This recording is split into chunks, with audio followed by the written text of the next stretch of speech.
This is the IELTS listening test. You will hear a number of different recordings, and you will have to answer questions on what you hear. There will be time for you to read the instructions and questions, and you will have a chance to check your work. All the recordings will be played once only. The test is in 4 parts. At the end of the test, you will be given 10 minutes to transfer your answers to the answer sheet. Now turn to Part 1.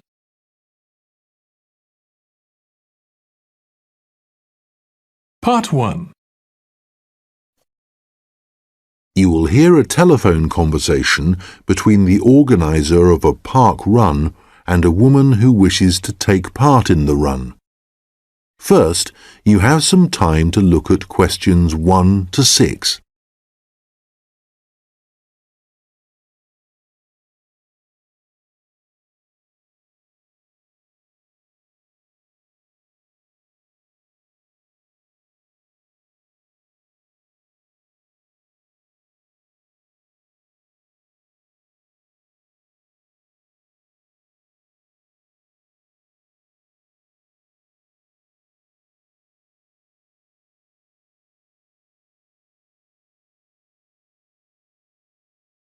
Good morning, Dave Smith speaking.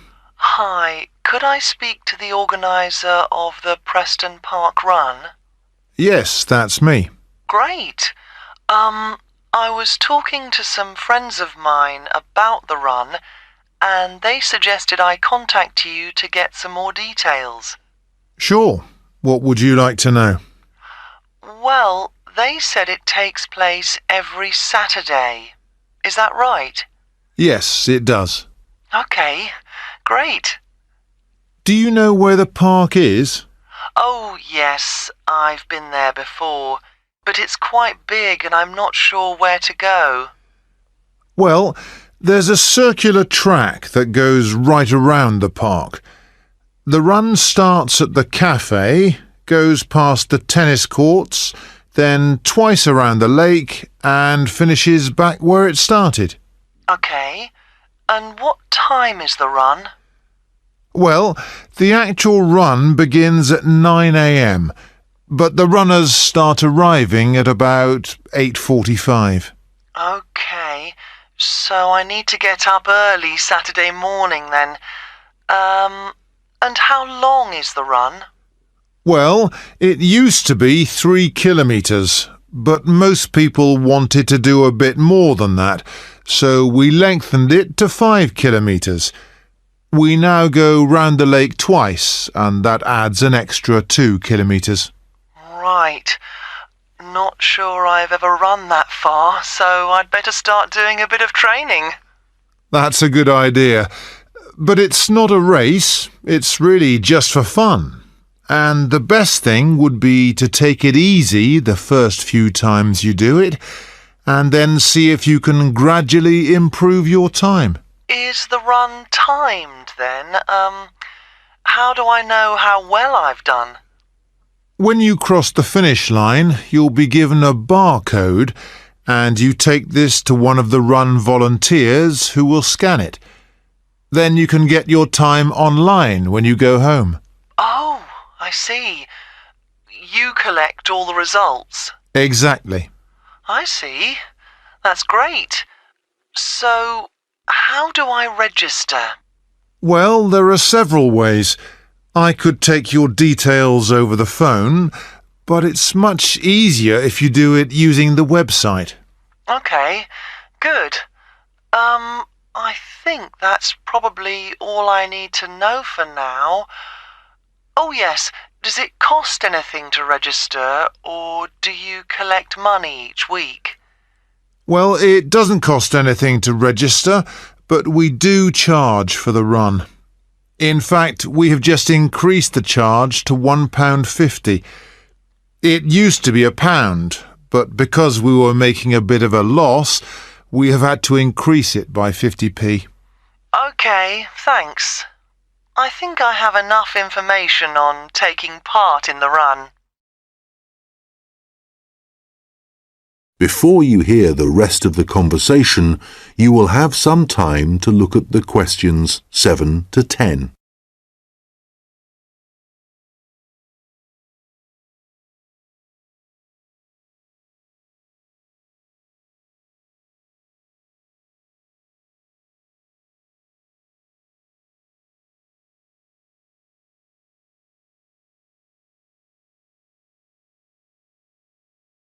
Now listen and answer questions 7 to 10. You mentioned volunteers. I have a friend who is interested in helping out. Can you give me some details so I can pass them on to her? Sure. Well, you need to ask your friend to contact Pete Morn. He manages all the volunteers. OK. I didn't quite catch his surname. Was it Morn? M-O-R-N? No, just a bit more complicated. It's M-A-U-G-H-A-N.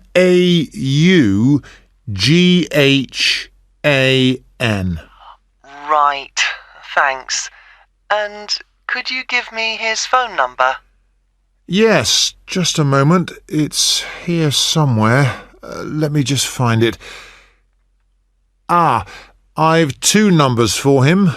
I think the one that begins 01273 is an old one. So use this one. It's 01444 73290. OK, got that. Can you tell me anything about the volunteering?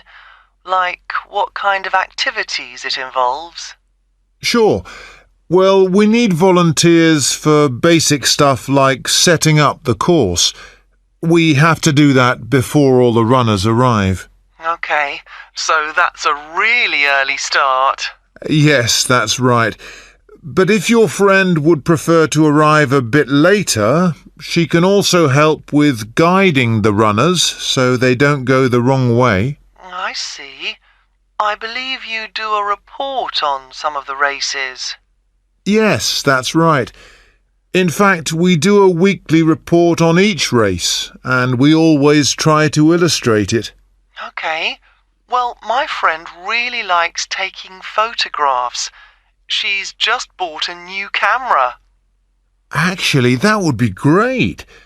I don't know whether Pete has anyone to take photographs this week. Oh, I'll let her know. OK, good. Could you ask your friend to phone Pete and let him know? Yes, I will. OK, thanks. Goodbye. Goodbye.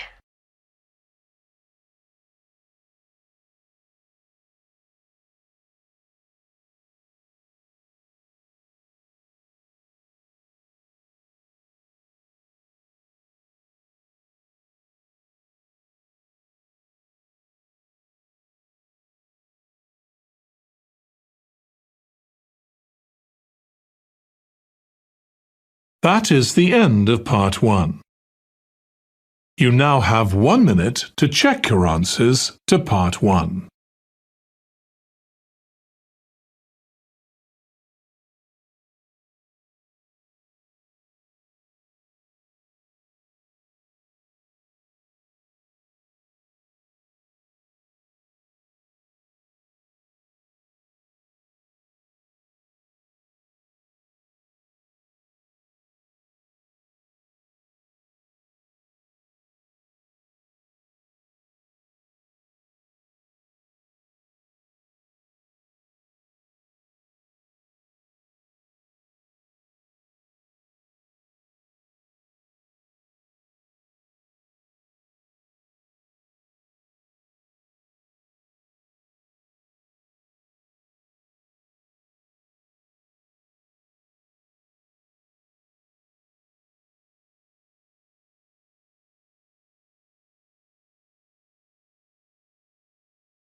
Part 2.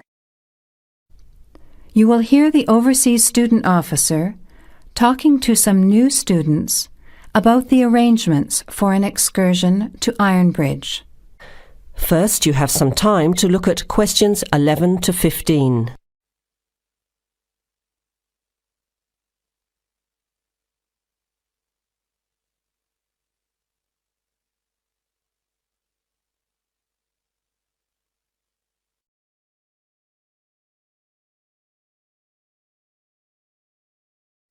Now, listen carefully to the first part of the talk and answer questions 11 to 15. Hello everyone, my name is Pamela Sutcliffe and most of you already know that I'm the Overseas Student Officer here at Salopian Technical College. Next Tuesday, the 28th of September, we have arranged an excursion for all new students to the important historical town of Ironbridge.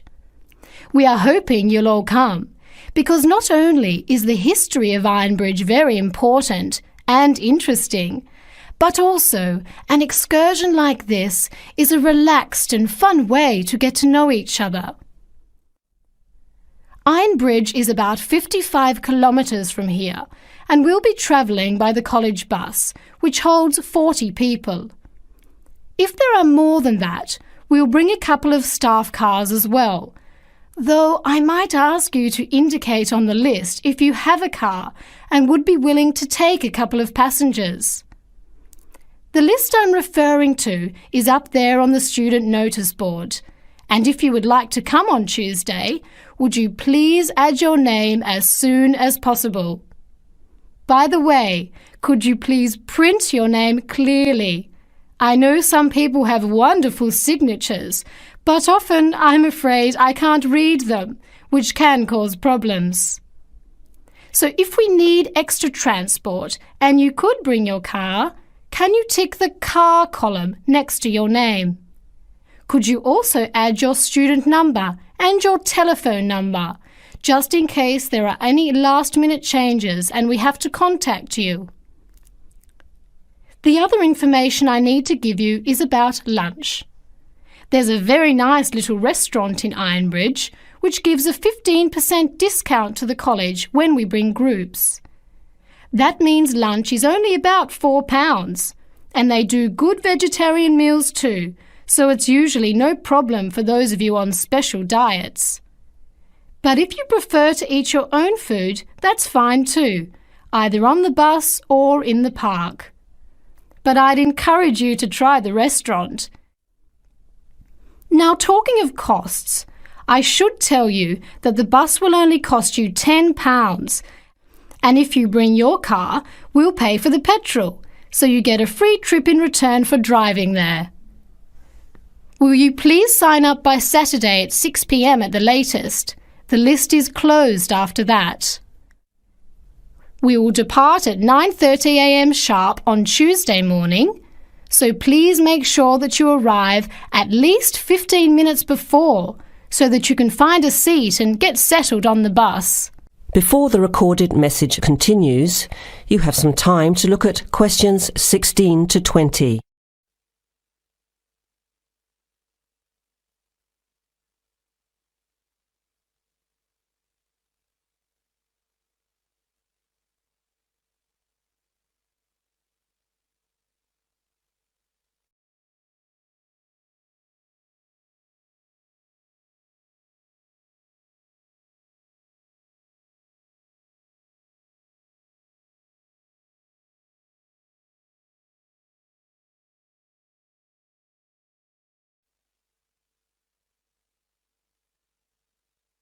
Now, as the message continues, answer questions 16 to 20. The college bus garage is behind the engineering workshop. It's quite easy to find. If you come here to the Student Union building, then walk east down the avenue until you get to the childcare centre on your left, and then turn left and walk past the sports centre and the tennis courts, which are both on your left. Cross over Central Square, and opposite you is the engineering workshop. Walk around the back and you'll see the bus. Please wear comfortable shoes as we'll be walking around Ironbridge and be on our feet for most of the day. Wear a warm jacket, and you might like to bring an umbrella and a backpack to put them in if the weather's warm and sunny, which we hope it will be, but of course we can't guarantee that.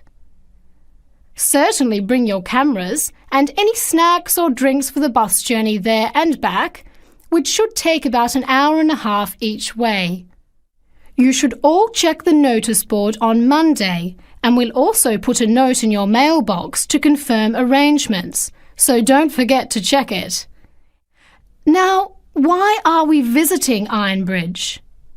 Well, Iron Bridge, as the name suggests, has got the original iron bridge. That is, the first ever iron bridge in the world.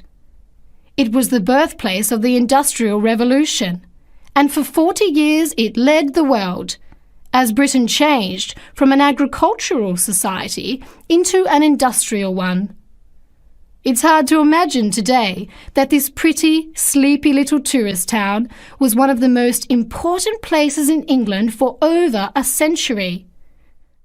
Just imagine, 200 years ago, people from all over Europe and even North America came to Ironbridge to learn about what was then the latest technology. Today it is listed as a World Heritage Site by the United Nations, as they consider the unique collection of industrial monuments rank it alongside the Grand Canyon, the pyramids, and the Great Barrier Reef. One place that's fun to visit is Blist Hill, which is a reconstruction of a small Victorian industrial town where people are working and living as they did 100 years ago. I hope you'll enjoy the day. It's been a very popular excursion in previous years, so I'm looking forward to going again next Tuesday. Now don't forget to put your name on the list as soon as possible.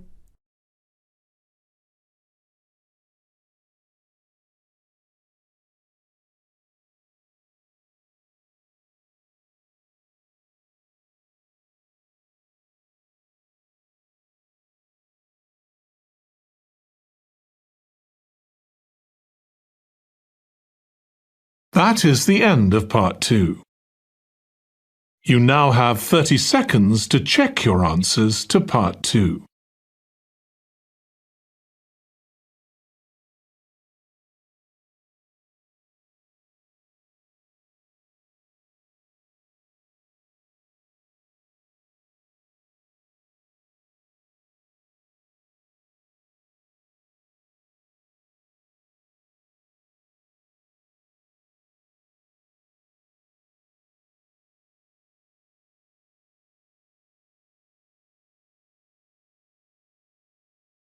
Part 3.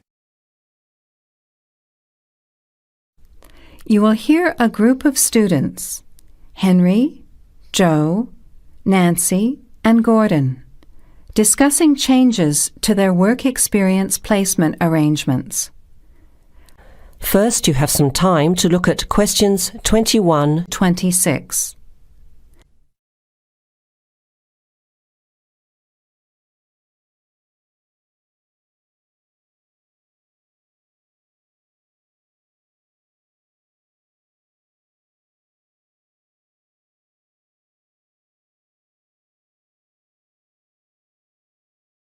Look, there's the notice that Professor Jones told us he'd be putting up confirming the details of our work experience placements. But I thought that was already arranged. No, he said he'd have to check with the companies that the days we preferred were okay for them. Let's see if any have changed. Teresa's not here today, but her name's first. It says the Uni Bookshop, Friday mornings starting on the 23rd of March. So nothing's changed. I'll let her know. What about Manuel? He's not here either. Is he still going to the music store in the High Street? If it's mainly music, yes, he's still down for that on Friday afternoons starting on the 9th. The day's different. It's changed from Tuesday mornings, but that's okay. I'll tell him. He'll really enjoy listening to music all day. Now, where's my name? Henry. Here it is. I'm going to the beauty shop, and I said I preferred Thursday afternoons. Oh, good, that seems okay. And my start date hasn't changed either. Joe, what day did you opt for? I'm going to Highway Hotels on Monday mornings. Yes, that's okay. And starting on Monday the 12th of March. Oh, has that been changed? Okay, I was scheduled to start the week before. I'll just make a note of that. What about me, Henry? Have I still got the Explore travel service on Wednesday mornings? Just a minute. Where's your name? Let's see. Nancy. Okay, here it is. Explore travel on Wednesdays, yes, but afternoons, and starting date is Wednesday the 14th of March. Has the date changed? No, not the date, just the time, which is fine. I'll get to sleep in. You lazy thing, Nancy. Chris's name is next on the list. Gorgeous Gowns Fashions. What a name. Yes, it sounds good, doesn't it? I'm hoping he'll bring me some free samples. So, has he still got Wednesday mornings? Yes, Wednesday mornings starting on the 14th of March. Okay, I'll tell him when I see him tonight that his arrangements haven't changed. Gordon, what about you? I chose that software company that makes computer games. I can't remember its name, but I asked for Tuesday afternoons. Oh, yes. Here it is. Games to go on Wednesday mornings. There's a note here saying they have their weekly staff meetings on Tuesday afternoons, so that wouldn't be much use to you. That's why they've changed it to Wednesdays, starting on the 21st of March, so you can see their working setup. OK, I'm glad they've changed it. I don't think I'd want to sit through a meeting every week.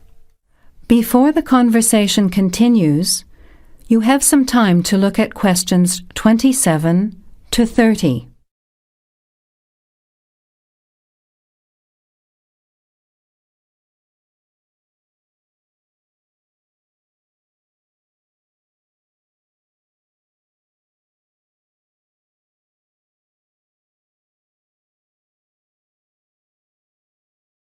Now, as the conversation continues, answer questions 27 to 30. Can someone remind me what time we have to get to our placement in the afternoons? It says here, mornings start at 9 a.m. and afternoon sessions at 1 p.m. Oh, that's a shame. I thought Professor Jones was going to change it to 9:30 a.m. and 1:30 p.m. Yes, he did say that he'd try to make it later, but obviously that wasn't possible. By the way, just in case, what happens if we're ill or something and can't make it? Do we phone the college or the place we're going to? I think we have to phone the company first and then the college. Didn't you get the information sheet about work experience at our last seminar? No, I missed it because I had to go to the dentist. What else did it say? Well, we have to do a total of 24 hours altogether. So if we miss one of the arranged sessions, we have to organise another time to make up the hours. And he gave us details of the presentation we have to give about our work experience. Oh, really? What do we have to do? In week 10, we each have to give a presentation to the class about the company we've been with. It's 30% of a final mark for this subject, so it's going to be a lot of work. Yes, he's expecting us to do a lot of research while we're there so that we can outline the history of the company, its management structure, number of employees, other branches, etc. And he said we should use lots of visuals such as diagrams and flowcharts during the presentation. Yes, and we should also include what we did each week, the different departments of the company or positions that we observed, and try to relate what we saw to our studies so far.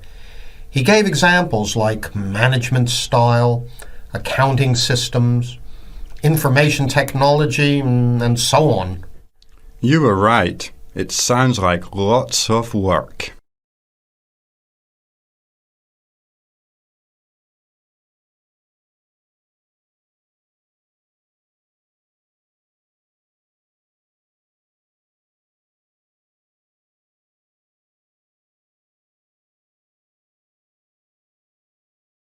That is the end of part 3.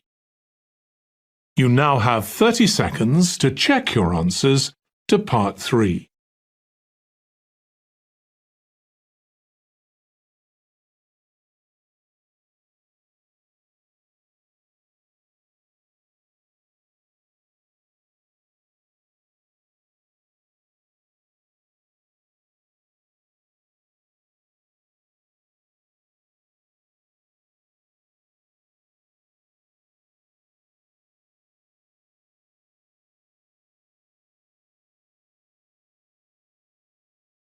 Part 4.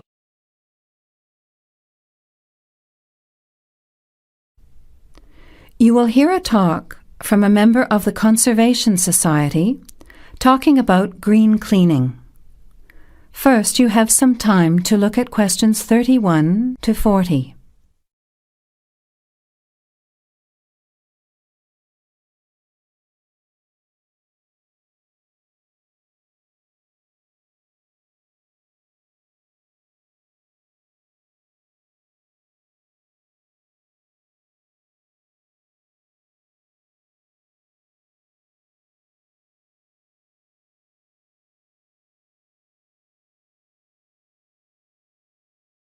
Now, listen carefully to the talk and answer questions 31 to 40.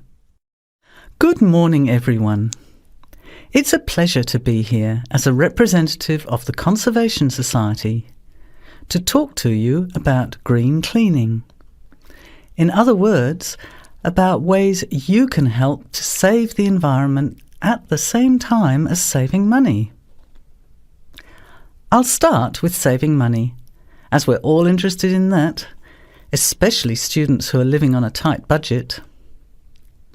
Probably none of you has sat down and calculated how much you spend on cleaning products each year. Everything from dishwashing detergent, window cleaners and so on, through to shampoos and conditioners for your hair, and then those disasters, products to get stains out of carpets or to rescue burnt saucepans. I can see some nods of agreement. Even if you don't spend a lot of time on housework, you'd end up spending quite a lot of money over a period of time, wouldn't you? We can save money on products and also use products which are cheap, biodegradable and harmless to the environment. These I will call green products. Unfortunately, most cleaning products on sale commercially are none of these, and many of our waterways and oceans are polluted with bleach, dioxins, phosphates, and artificial colourings and perfumes. Also, think how many plastic bottles each household throws away over a year.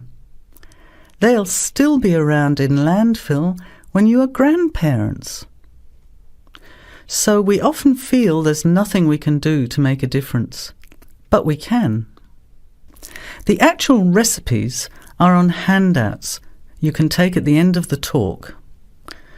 The sorts of ingredients I'm referring to are things like bicarbonate of soda, eucalyptus oil, ammonia, vinegar, lemons, pure soap. Lastly, many people find they are allergic to modern products. So for all you asthma sufferers, keep listening. Nothing in these recipes should cause you any problems. An end to itching and wheezing.